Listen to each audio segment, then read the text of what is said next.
All right, so I've been asked to do question number 118 on the practice final exam. That's number 118 for a CP class. It corresponds to 115 for an honors class.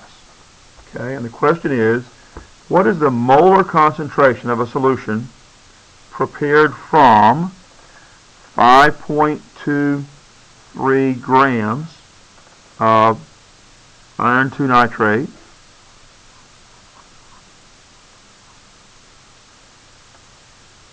in 100 milliliters of water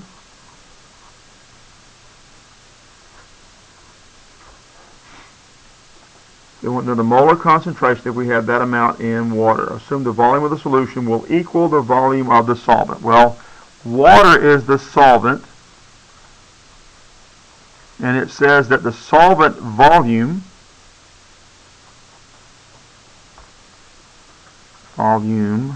is equal to the solution volume. And it's asking for molar concentration, and molar concentration is the same as moles solute over liters of solution.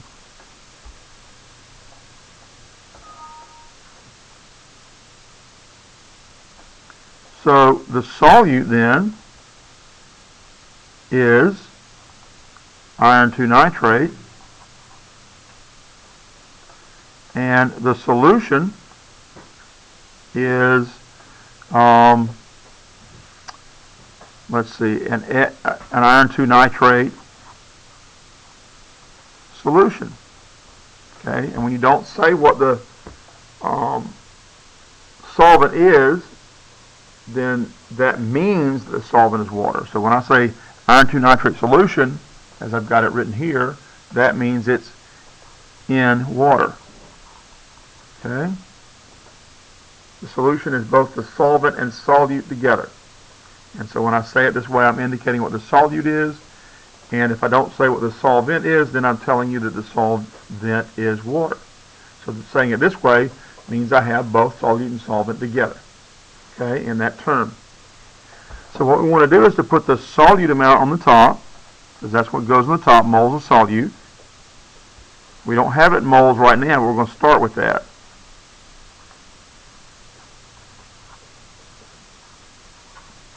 And I'm going to put the solution amount on the bottom, and it says I have 100 milliliters of water, and it also tells you that the amount of water is equal to the solution amount.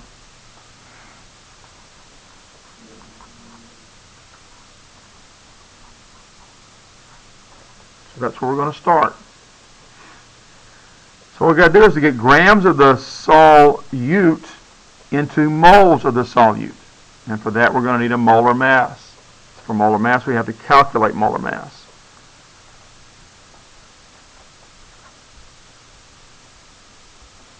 In this class, I make you actually write it out. Once you go to AP Chemistry, you're going to need to take some shortcuts to get through this. If you practice doing this, writing out every time, you're less likely to make mistakes when you start doing the shortcuts. If you write it out every time, in this class, you'll be better equipped to actually do the stuff quickly in a calculator without having to put it down on paper in AP. Alright, so iron's atomic mass for a CP class is 55.845.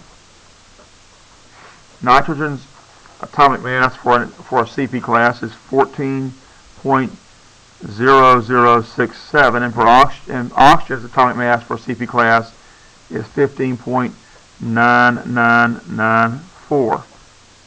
Now I'm specifying that because in an honors class we use a different periodic table because we're getting students ready for AP. And for an honors class, just real quickly, the iron's atomic mass for that on that periodic table is 55.85, and nitrogen's is 14.01, and oxygen's is 16. So it's been rounded off for you on the AP exam just because you need the time to be able to get through everything on the AP exam. So you will do the same process with this if you're in honors, but we're going to do it for CP here.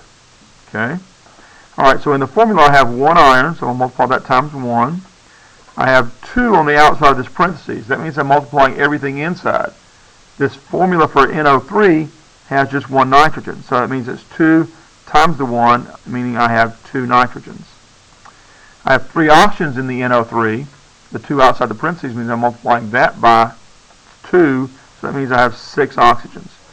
So now I'm ready to do the math to figure out these, but I can go ahead and write out 55.845 here.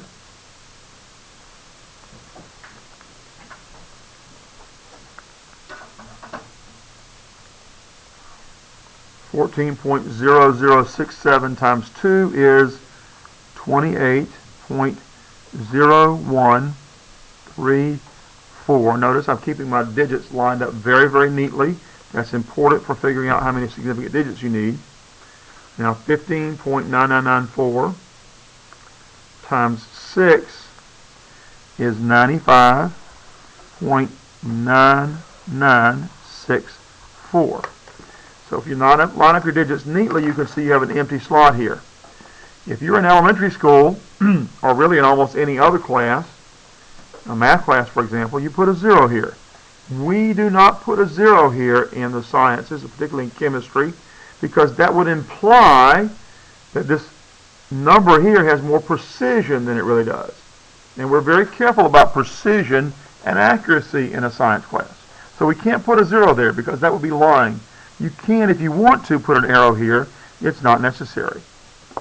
And we're going to add these numbers together, and whatever number we get from adding these together is going to be rounded off eventually.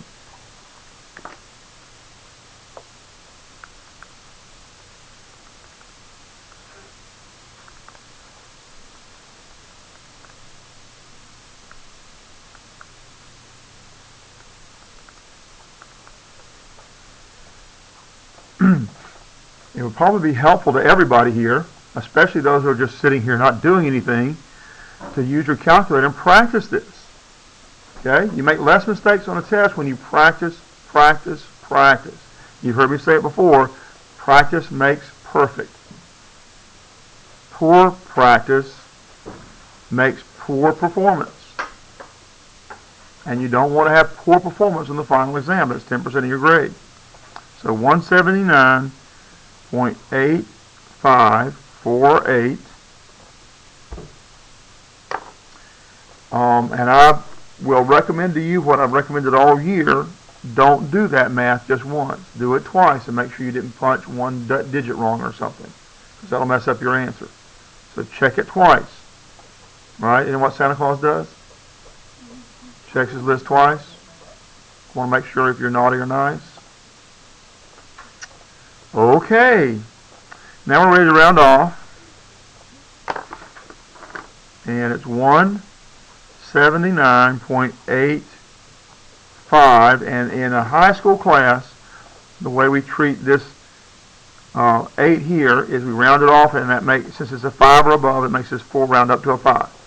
Now you will find in some college classes they use a different and perhaps better, probably better, rounding off system. You have a question? You only underlined one number. Correct. And then you got rid of 2. No, I haven't put that number down here yet. I'm just saying that 8 makes that 4 round up to a 5. Okay? I'll stop and answer your question before I did that. Alright, so grams of FeNO3 2. Okay, now that's the molar mass. But in this class, you're also required to say and write that it's equal to 1 mole of that same species. Okay? And the reason I'm doing that is because I want to emphasize again and again and again, so that whenever you go to another class, for which this is a prerequisite, you've been solidly taught that conversion units, which we're about to write, come from these equality statements like this. All right, we're ready to change this grams into moles using this equals statement, this equality statement. I want to match the units and species on the top here with something I'm going to put on the bottom. And that something's going to come from the equality statement. This is going to be a conversion unit. conversion units are always written from equality statements, either written out as is required in this class or implied. So I'm going to write 179.855 grams of iron 2 nitrate on the bottom, because those units of grams here match the grams here, and the species FeNO3 match the species FeNO3 on the top here. The other side of the equality statement goes on the top. Oops, I don't need that parentheses there. For some unknown reason I wrote it today. Okay. Now what does this do for us? It allows us to cancel the way you cancel x's and y's in algebra. So grams are canceling on the top and bottom, just like x's and y's in algebra. The species iron 2 nitrate cancels just like they do in algebra for x's and y's. And so I now have moles FeNO3, which is the moles of solute I'm looking for here. What I want to do now is to get this milliliters into liters. We have milliliters of solution. We want liters of solution. Well, for that, we need an equality statement. We had to have an equality statement down here for this conversion unit. We need an equality statement to get this into liters. And that equality statement is something you're supposed to know from memory. You memorize the fact that there are 1,000 milliliters in 1 liter. So from that equality statement, then I can write, I want to match the units here with what I put on the top here. 1,000 milliliters. 1 liter goes on the bottom. And then when we cancel milliliters, we now have liters of our solution left on the bottom. We're ready to do the math.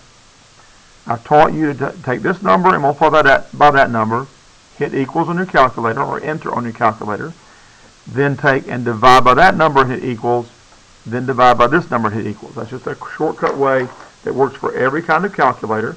There are some calculators that will let you put it in like this. The more sophisticated calculators will let you put this whole thing in, but we're not going to spend too much time on that. So we want 5.23 times 1,000. Multiplying by 1 just gives you the same thing, so we can skip the ones. So times 1,000. Going to hit enter. Now we're going to divide by this 100 on the bottom. Hit enter. Then we're going to divide by this 179.855 on the bottom.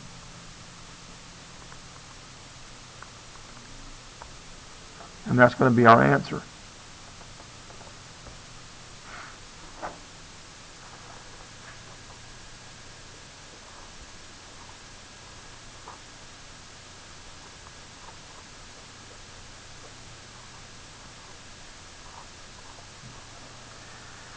So we have units of moles of iron 2 nitrate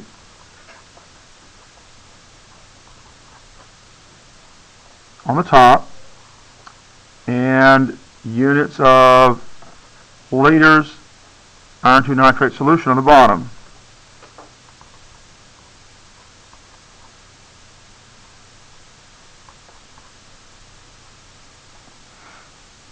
We want to round off. The rules for multiplication and division are different than those for addition. So down here we use one set of rules for addition and subtraction.